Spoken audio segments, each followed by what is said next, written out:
I think we can start the meeting, and for those who had not heard, who have joined, these meetings are being held on Teams, and we will be recording the meeting, and we will be posting it with a link at some point with the minutes. It's not like Zoom where you stream live. It's a later posting. So with that, I think we can be, the recording has started. So thank you, Emily. Welcome, everybody. This is Monday, April 19th, 2021 at 4:02 p.m. And this is a special meeting of the, I want to say Climate Council, but this is the Clean Water Board. And so we asked for this meeting, or I called this meeting because we are in the midst of the wrap up of a legislative session. We try to keep our boards and commissions advised of legislation that may be of interest to them if it does not directly impact them, as we like to keep our board members in the know. And we're not looking for any action or any position of the board as a whole on this particular piece of legislation, but we wanted to make sure you were all aware of it, that you were aware of what we're doing, and most importantly, I feel like it's a good opportunity to get some feedback from members of the board and questions you may have and want us to ask. So that's the primary purpose of the agenda. We'll go through the briefing document that Secretary Moore and I tried to give a high-level background for this meeting, and we sent it out earlier today. And then just questions, discussion, and possible action, public comment, and then we'll adjourn. And there's some supporting materials. The first one is the Appropriations Bill, and the excerpts are annotated as the ones that take the action in. And as a reminder, this is only passed the House. It's under active consideration by the Senate Appropriations Committee this week. And the briefing document and some attachments to that. So is there anybody who would like to comment on the agenda or make changes to it at this time? Okay. So I think that we could move to the briefing document. Agenda number 2 is to just, again, I don't think we need to spend a lot of time on the actual language of the House passed bill, except to show that they've appropriated $100 million in this version for eligible expenditures on necessary investments in water and sewer infrastructure. And that is money that they're appropriating from the American Rescue Plan, which we'll talk about a little bit, give you some high level info on that. And then section, just trying to find the right section to just shows you high level how they've removed. We'll keep going.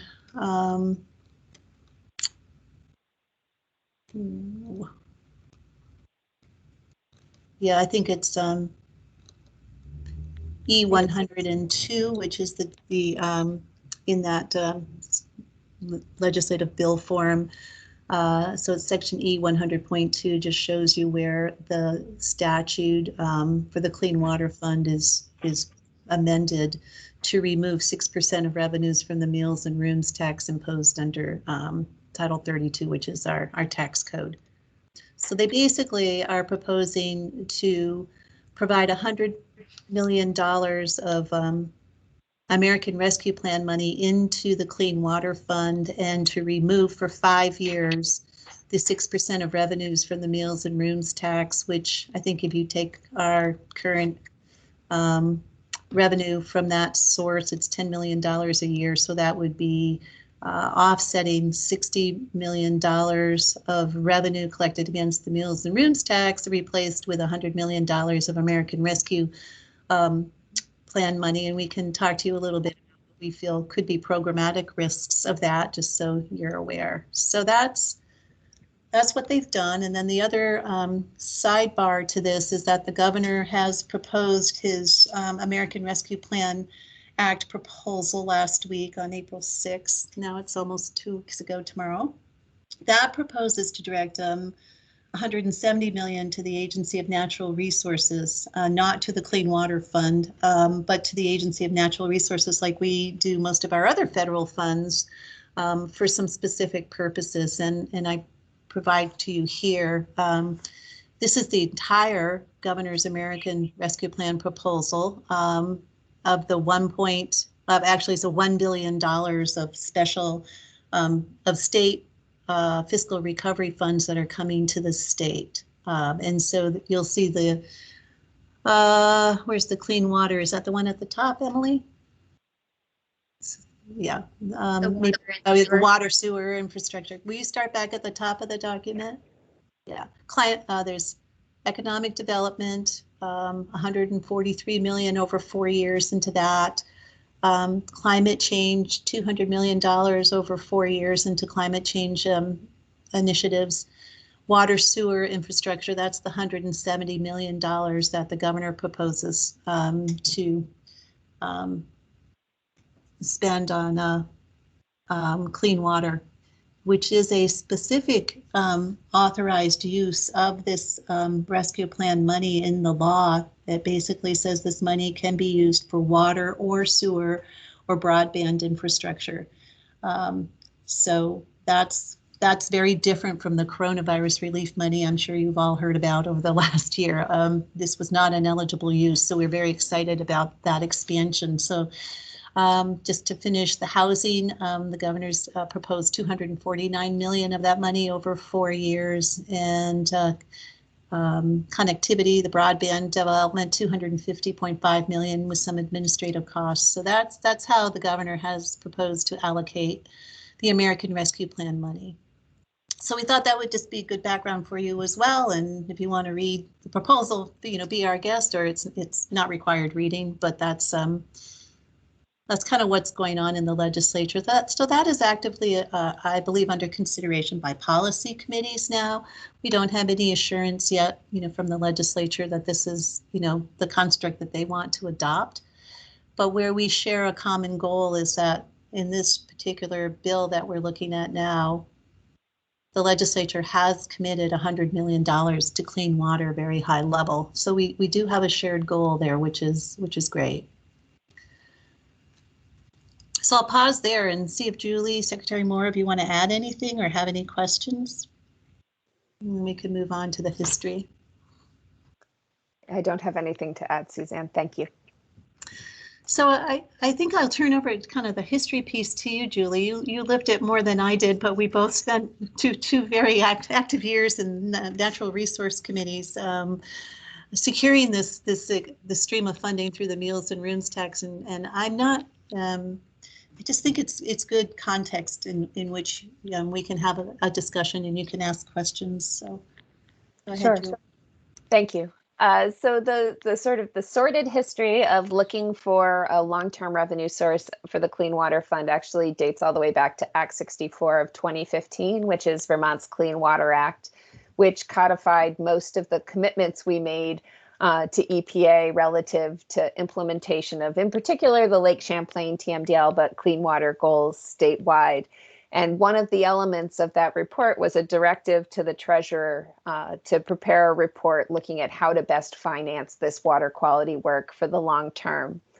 The treasurer came back with a report that identified a number of different approaches that could be used to fund clean water, and also established what she had termed bridge funding, some excess capacity in the capital bill that really allowed this work to get underway while the conversation continued about that long-term sustainable revenue source. And in 2017, the legislature passed Act 73, which established a 6-member working group that I was part of, and asked for recommendations for, again, long-term funding methods to support clean water work. That report came back to the General Assembly and served as the foundation for additional discussion, which ultimately led to Act 76 of 2019, so just about 2 years ago right now, with an effective date of October 1st of 2019, which, in addition to the unclaimed bottle deposits and the surcharge on the property transfer tax, added an allocation of 6 points of the rooms and meals tax. Taken together, as Secretary Young indicated, this results in about $20 million worth of flexible revenues deposited into the Clean Water Fund each year.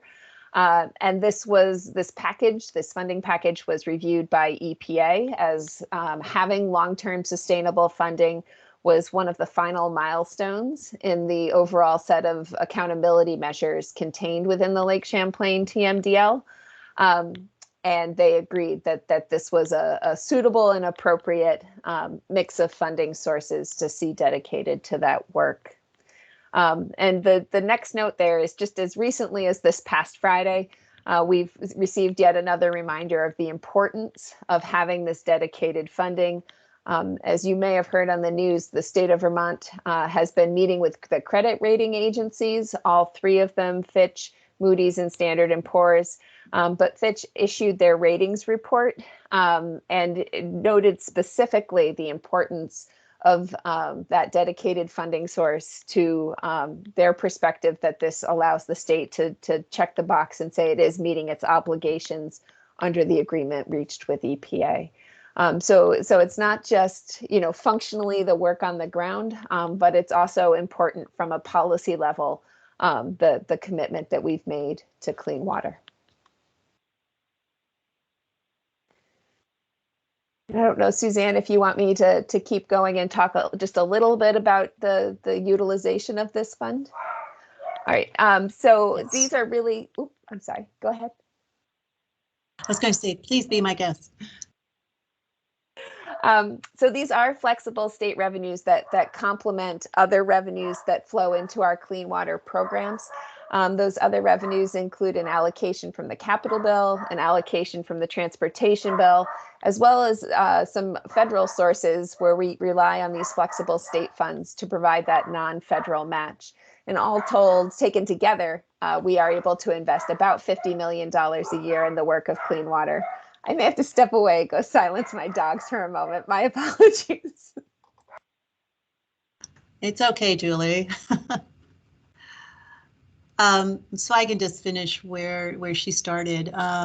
So the House passed version, as I said before, cuts by half the flexible state revenues for the next 5 fiscal years. We booked for FY 2022 an expected revenues from the Meals and Rooms tax of $10 million and total revenues from our 3 sources of $20 million. So that leaves $10 million in the state clean water fund of the flexible spending. So if you want to keep scrolling.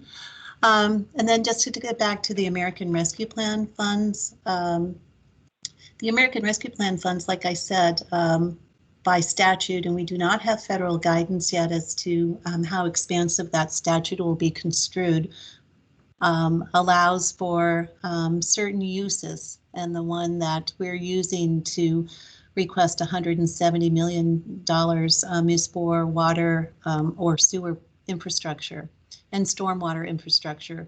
So we have less flexibility, we believe, with this $100 million than we would have if we maintained our 6% over 5 years.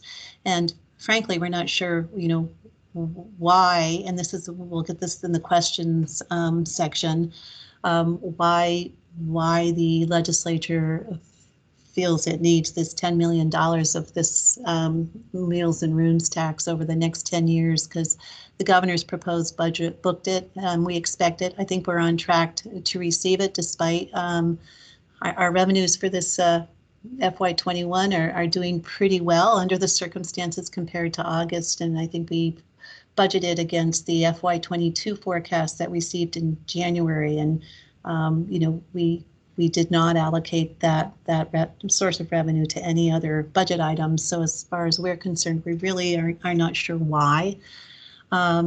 So there are going to be constraints on the allowable uses of these funds. And, we don't believe that, any non-infrastructure projects that we currently fund out of this flexible pot of money will be eligible to be paid for with the American Rescue Plan funds. So let's see, and the Treasury website is there if you want to take a look at it. It's pretty interesting. So there's a bit of a technical issue in the bill, which I think is neither here nor there at the end of the day, because I think what we really want to talk about, I mean, we can get technical issues fixed if the administration ends up supporting this trade out of money. But at this point, I think this discussion is more just to take questions from you to make sure we're asking ourselves all the right questions, and then just have a discussion and I can tell you what the next steps for the administration are. So we'll stop it there. I teed up just a couple areas where we feel like we have questions, but let's, and then I've asked Emily to kind of keep track of any questions that you have so that, you know, we could be prepared to answer them at some point, and just, you know, anticipate questions that we may be posed to us by the legislature. Does that work for everyone? Okay. All right. So I'll open it up to questions, and if you don't have the hand raising function, we can tell that you want to talk if you turn on your mic and speak your name. So Emily, you can maybe look for raised hands. And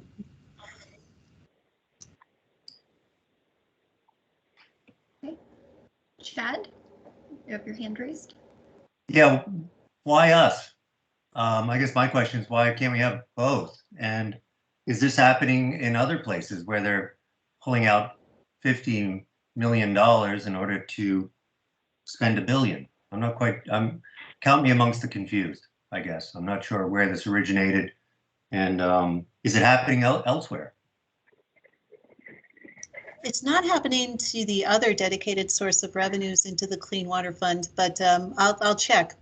I'll check on whether, I mean, they are, you know, frankly, we do know the answer to that high level. They are trying to free up general fund in other areas for other purposes. I think the big question is for what purposes? It's not clear from the bill. So that's not known. We don't know what's kind of driving this.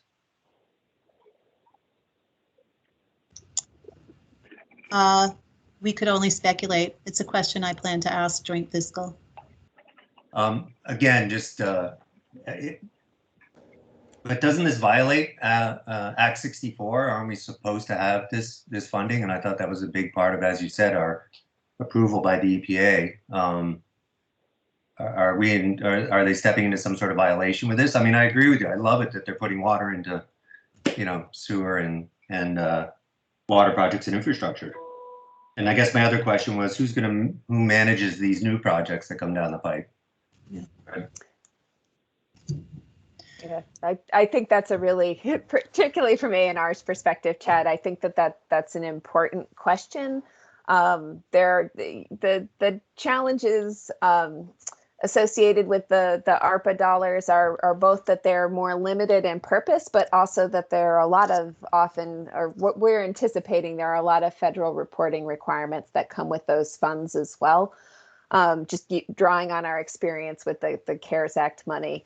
And so making sure that we're prepared as well as our partners are prepared for the different ways that these monies may need to be tracked just as a result of obligations that flow with federal funds. And then to just not directly answer your question, Chad, but yes, they've chosen to remove this $10 million and use $100 million of the American Rescue Plan. The governor's proposal did both.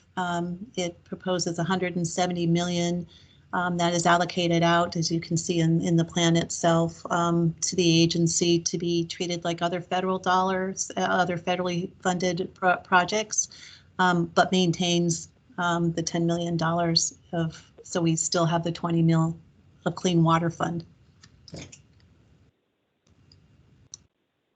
Secretary Young, Bob has his hand raised.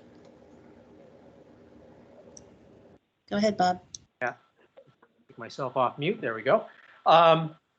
So you just, Secretary Young, just sort of got to what my, or was getting to what my question was.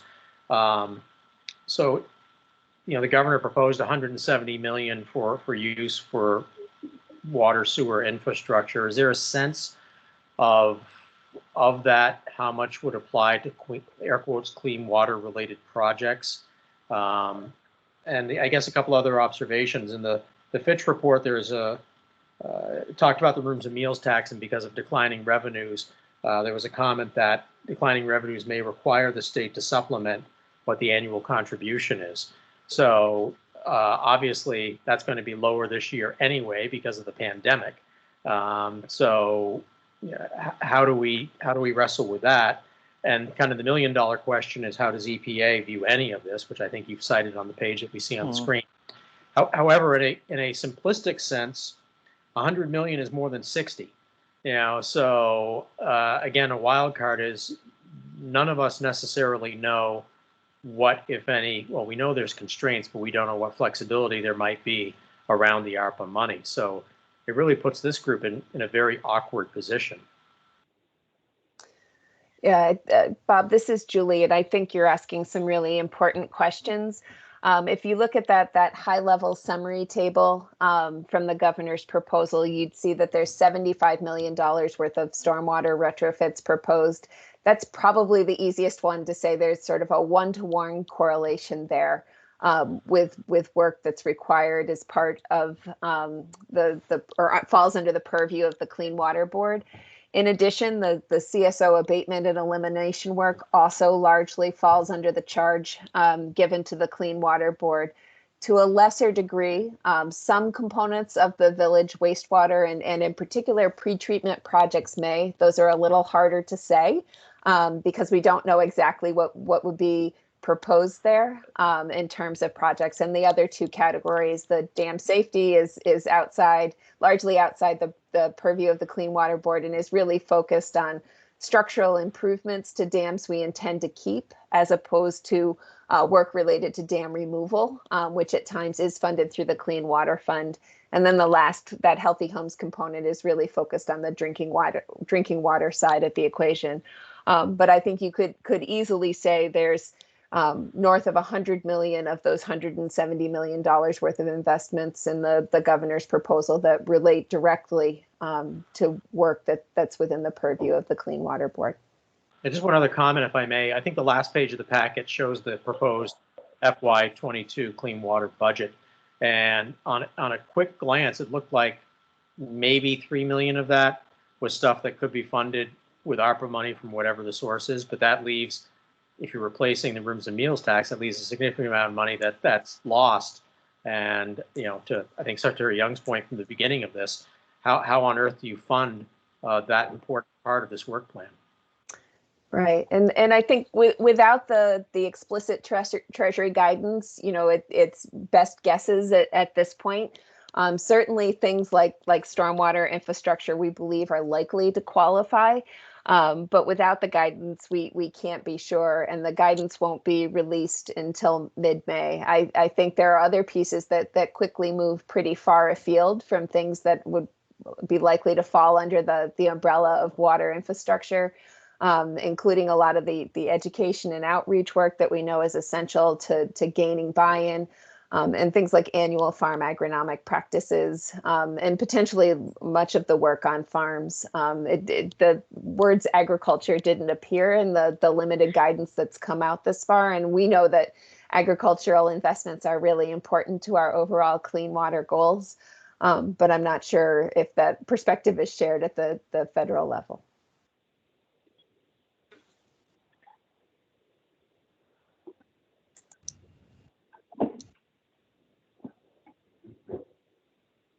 Questions or discussion? This has been helpful. Thank you. We can continue if there's more.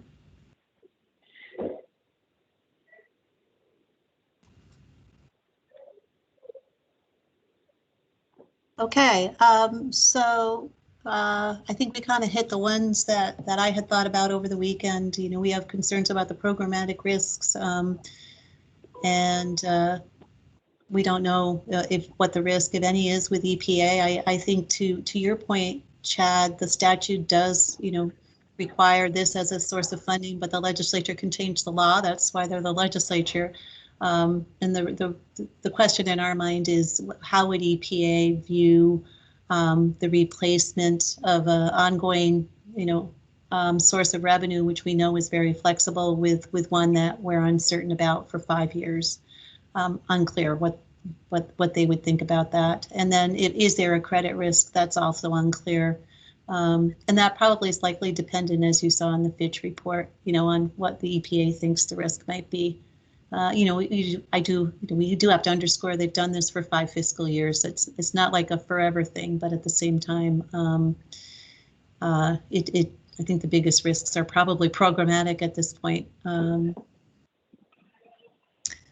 So I guess moving to next steps, Julie and I will be meeting with the Joint Fiscal Office tomorrow. We wanted to hold off meeting with them till we got a clearer picture of the questions. We have some questions from Jim Giffen, who probably has been unable to call in, but I'll shout him out if he's on the phone. Jim, if you're with us. I'm here. I'm listening. Okay. So did you hear the whole conversation, or do you have questions? It will be okay if you ask a question that's already been asked because you weren't on the line. I got on about 4:20. So did you resolve whether they took all the state funds and whether you have a unresolved matching federal funds problem? So, Jim, I can speak to a bit of that, which is the portion that was removed from the Clean Water Fund is just the rooms and meals tax. So we had a total of just above $20 million anticipated in FY22, and the rooms and meals tax represents approximately half of that. The reduction was made only on the revenue side, and the appropriations remain consistent with the Clean Water Board and administration recommendations. So none of the spending authority was removed. The federal match question is somewhat complicated because it depends on cash flow and when projects actually go into the construction phase, as well as the location where those projects take place.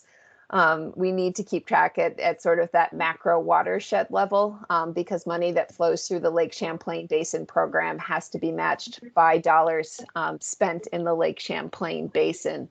So it needs to be matched when we, not necessarily aligned in the fiscal year, but when we actually make the draw, and depends on the project.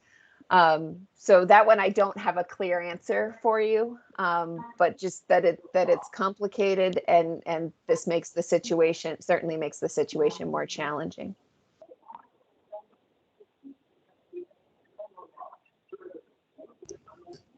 You all set, Jim? Secretary Young, I'll just add, I see that Allison has posted in the chat that she is here now. Oh, great. Welcome, Allison. Allison Conan is our newest Clean Water Board member. She was appointed to serve the term previously served by Chris Loris. So welcome, Allison. And please feel free to say hello and let us know if you have any questions. Hi, everybody. Glad to be here. I'm doing a little multitasking here because this meeting came up on short notice. So apologies in advance, but looking forward to just getting up to speed. So thanks for this opportunity. Yeah, and I'm sure they've reached out to you, but Emily Bird is just a great resource for new board members. So don't hesitate to contact her as well.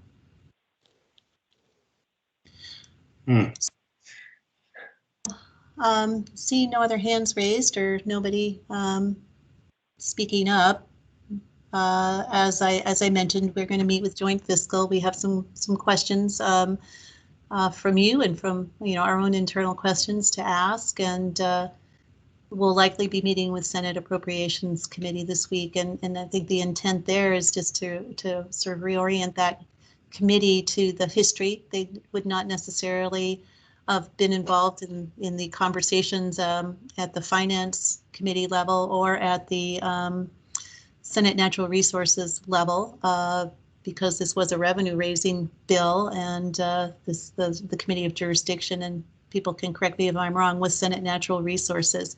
So, you know, I think we feel it's important to kind of give them the context and what we view the risks as, and you know, and just suggest that this is an unnecessary change from our vantage point, and that we can have both, to Chad's point, question, and try to have that conversation with them. Secretary Young, Chad's hand is raised. Hi, Chad, go ahead. I would ask them too, if we're no longer fully funded, do we still have to, does that remove our audit obligation? How does that Well, affect? I think what it'll mean, and Julie and Emily jump in, I think what it would mean is if we come out of this and we find we don't have this dedicated source of revenue and enough flexible dollars to meet the budget that we proposed, that this board proposed, that the administration presented to the governor and is now in the budget. If we can't support any of those projects, we would come back in July and after the July revenue forecast as well, and have to make some budget adjustments in our spending. Does anyone disagree with that? Emily, Julie? No, I can't see that there's another path. And I think very much to that point, Secretary Young, once we have the Treasury guidance and can do a more complete evaluation of what elements within the existing budget are actually eligible for rescue plan funds and what elements are ineligible, it's probably the piece around the audit is a part of a much larger conversation.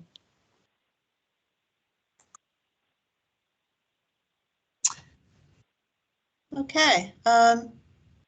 If that's all for the board questions and discussion, we can move on to public comment. It's 4:33 p.m. to members of the public who are here.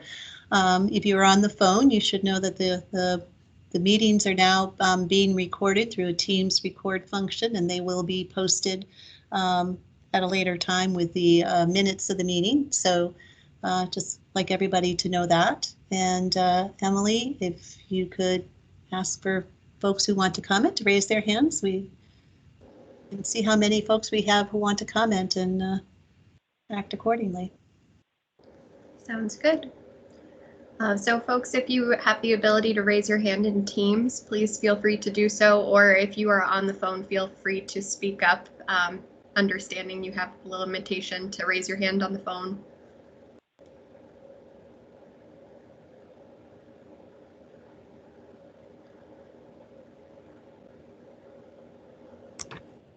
Remarkably quiet group this meeting. So. I do not see any hands raised yet. All right. Well, that concludes the formal agenda, and I think we can entertain a motion to adjourn. And thank you again, everybody, for taking time out of your busy days on short notice. So moved. There's a second? I'll Second. second. All in favor? Aye. Okay. Aye. Thank you very much. Motion passes. We'll see you at the next Clean Water Board meeting, which will likely be, I think, after the session and after the revenue forecast in July. So we should start getting a calendar together. So you'll be hearing from Emily, I'm sure, soon. Thanks very much. Thank you all. Bye-bye. Bye.